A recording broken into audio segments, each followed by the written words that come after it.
Hey, welcome back to my channel. I am Xavier Smith, and today I'm going to talk about how to prepare for a stock market crash. So, did you know that 80% of retail investors lose money during a market downturn?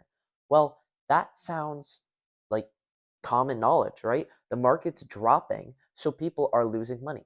But that's only 80% of people. So, how are those 20% of people actually earning money during a market downturn? So, today I'm going to not just teach you how to not lose money, I'm going to teach you how to make money during a market downturn.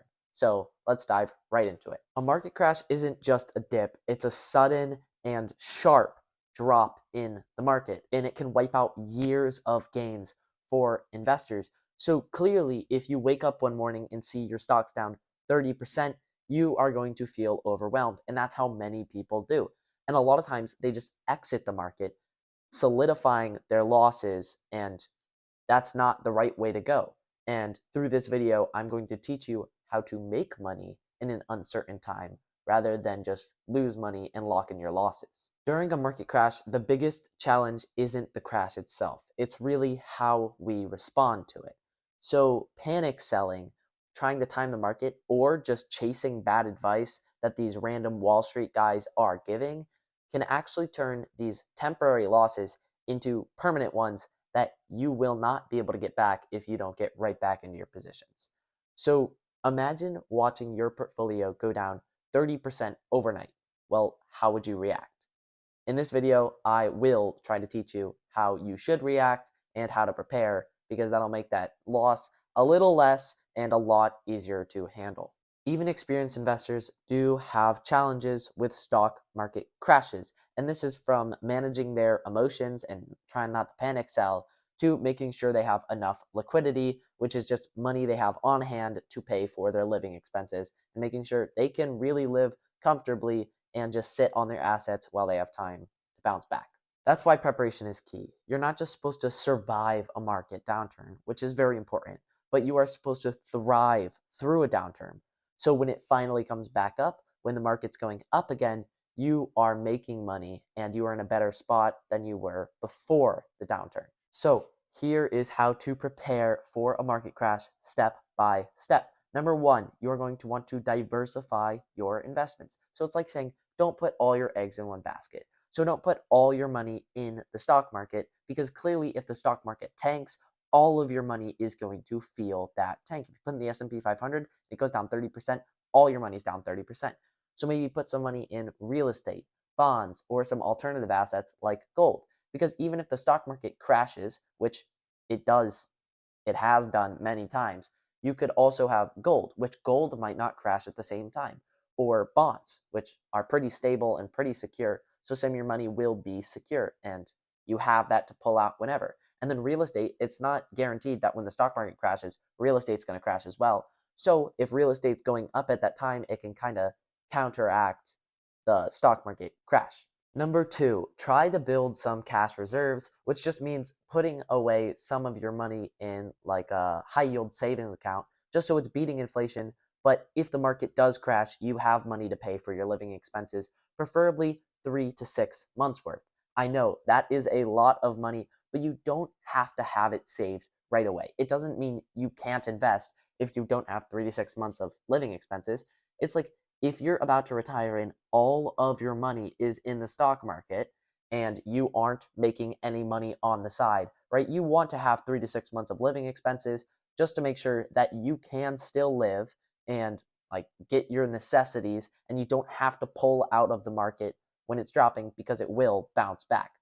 And also, having some cash on the side allows you to buy these discounted assets, buy the market when it's down 30%. So when it comes back, all that money you put in is now up 30%. So you want some money on the side, some liquid cash, just so you can buy the market when everyone's trying to panic sell because it'll be higher in the future. I'm not saying that about individual stocks, I'm saying that about the total market. And step number three, try to stay informed. This would be like looking at interest rates or unemployment rates. So if unemployment rates are going down, that means more people are entering the workforce, and that probably means the economy is bouncing back. And if interest rates are getting lower, that means they're paying you less money to keep your money like in a high yield savings account. So you might take it out and put it in the market instead, and that also like contributes to the market bouncing back. So knowledge really is power, and try to stay informed. Here's the key insight. Don't react emotionally. Respond strategically. The market will reward your patience. Instead of panicking, try to use dollar cost averaging to get into high quality and cash flow positive investments, meaning maybe a good company that has like it's low during the market, but they pay dividends. So over time, while you're holding them, the value of the stock will increase, and they're also paying you dividends to help you maybe beat inflation or just get some money on the side. Remember, the greatest fortunes are always made during times of uncertainty.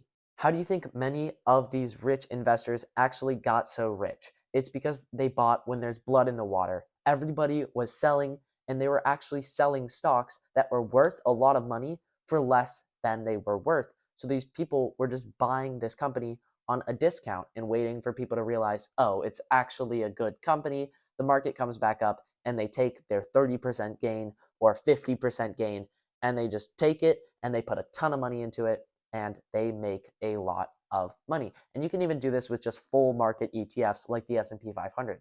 If it's down 30%, you could just buy into it, and in the future when it's up, you're making money while everyone else locked in their losses. Crashes aren't the end. They should be thought of as a way to make money. So instead of you thinking, oh my gosh, the market's going to crash, I'm going to lose all my money, you should be thinking, hey, this is going to be a Black Friday sale for like a month. I can buy into it and I can make an extreme amount of wealth. So try to think of a crash as a way to make money instead of you losing all your money and just like a panicky anxiety situation. So to recap, you're going to want to diversify your portfolio, build some cash reserves, and then stay informed. By doing these 3 simple steps, you can save yourself from losing a ton of money and actually taking action and earning money as the market drops. Now I want to hear from you. What would you do if the market did crash, and it will crash? What strategies would you use? Please comment down below. And if you like the video, like and subscribe, because it really helps me. It makes me want to keep making these videos, and I just love this support. So thank you guys so much for making it to the end of this video, and I hope to see you next time.